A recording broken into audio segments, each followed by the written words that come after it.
కానీ నేను వైఎస్ఆర్సీపీలో చేరిన తర్వాత ఈ నియోజకవర్గంలో జరుగుతున్న అనేక పరిణామాల వలన జగన్మోహన్ రెడ్డి గారు ఎందుకు నిర్ణయం తీసుకున్నాడో నాతో ఏం సంప్రదించలేదు. ఆయన ఒక దశలో నన్ను సమన్వయకర్తగా నియమించాడు.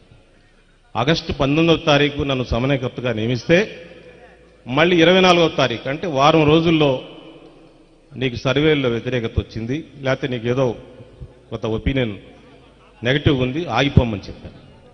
అదేం సార్, నేను రమ్మన్నానా, నేను అడిగానా? మళ్ళీ 1 వీక్లో ఎట్లా ఒపీనియన్ మారుతుందని చెప్పి ఆ పెద్దల్ని నాతో మాట్లాడిన పెద్దలతో నేను మాట్లాడడం జరిగింది. సరే, వాళ్ళు చెప్పే కారణాలు వాళ్ళు చెప్పారు. మళ్ళీ మరొకరిని సమన్వయకర్తగా నియమించారు. మళ్ళీ నన్ను నువ్వు కట్టెస్ట్ చేయాల్సిందే అని చెప్పి పెద్దలు కొంతమంది మాట్లాడటం జరిగింది. తాడికొండకు నువ్వే అభ్యర్థి అని చెప్పారు, పెద్దలంతా చెప్పారు, ముఖ్యమంత్రి గారు సహా అందరూ చెప్పారు.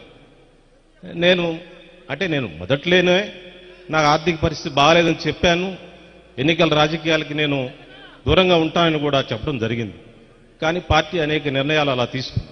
తర్వాత పరిణామాల్లో సుచరిత గారిని మళ్ళీ నామినేట్ చేశారు మనకంతా. కానీ నేను పెద్దలకు తెలియజేస్తే ఏంటంటే, రాజశేఖర్ గారు ఉన్నారు, అయోధ్యరామరెడ్డి గారు ఉన్నారు, బ్రహ్మానంద రెడ్డి గారు ఉన్నారు, పెద్దలంతా ఉన్నారు.